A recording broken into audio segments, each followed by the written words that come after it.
Tonight Show. I'm your host, Stephen Colbert.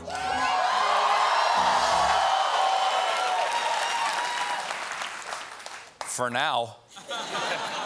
Who knows next week, because there's nothing certain about anything anymore. Yesterday, I was confident that America would still have a government.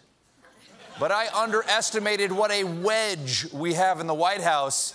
And I say wedge because he's the simplest of tools. Here. Thank you, Ted. All right. Here's the situation. Based on signals from the White House, you know, like, yeah, you can do it. Last night, Mitch McConnell passed a short-term spending bill that would keep the government open until early February. It was, the vote was 100 to nothing. Now, it did not include the $5 billion that Trump wanted for his border wall, but everybody, even McConnell, thought Trump was going to sign it, because Sarah Huckabee Sanders told Fox News, we have other ways that we can get to that $5 billion. Well, that's putting a lot of pressure on Eric and Don Jr.'s lemonade stand. Lovely.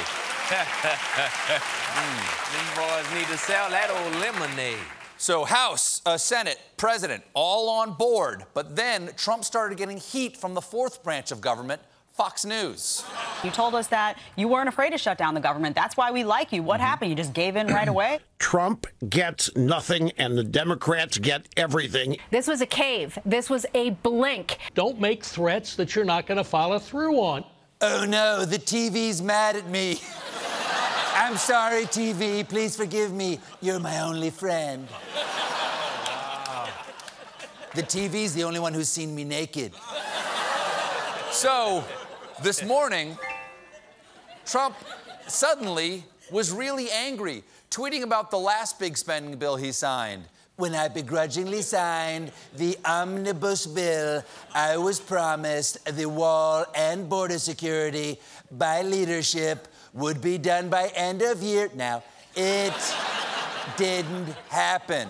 Yeah, he did not get what he wanted. If only there had been a campaign theme song that had prepared him for that.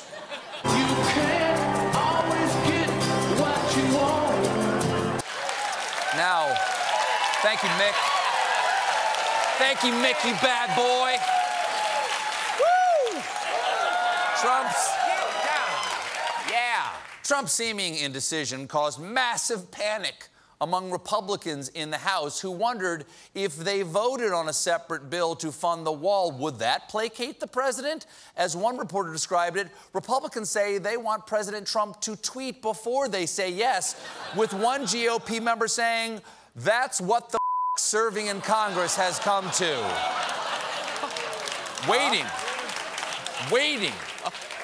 Waiting for Trump to tweet so you can find out what your job is that day. That's also what the hosting a talk show has come to.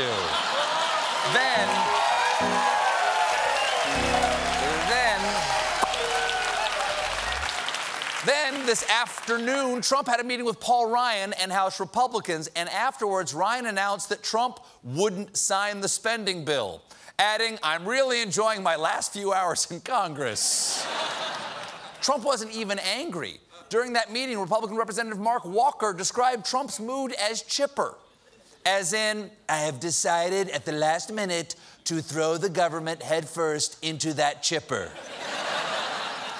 So there it is. Here you go. Bob's your uncle. Everybody in Washington is headed home for the holidays when Donald Trump just decides to drop a steaming Yule log into the nog. All for the wall. And Republicans were not amused. Take, for instance, Maine Senator and Portland's #1 realtor 5 years in a row, Susan Collins.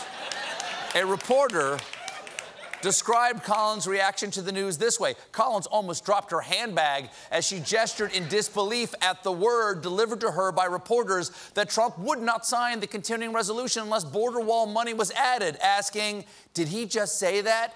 Are you ruining my life? Sounds like Susan Collins is going to have a long meeting with her brother, Tom.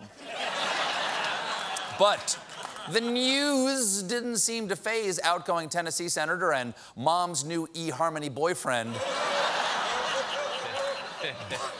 Bob Corker. Come on, Cork. Come on, Cork. They're happy. Come on, She's Cork. happy. As long as she's happy. Be happy. Let her Dad be happy. would be happy. Let If her he be were happy. here, he'd be It's all happy for good. her. A reporter asked Corker, what's the path forward for the continuing resolution?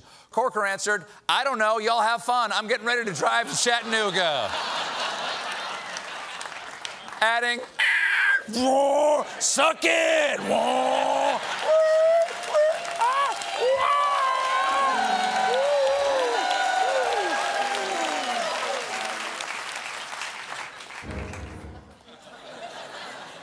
Corker said he doubts there's going to be a new vote. I saw senators heading out, going home. Yes, I can tell you with certainty that all 100 senators are not going to be voting in Washington tonight because one of them is in my green room right now.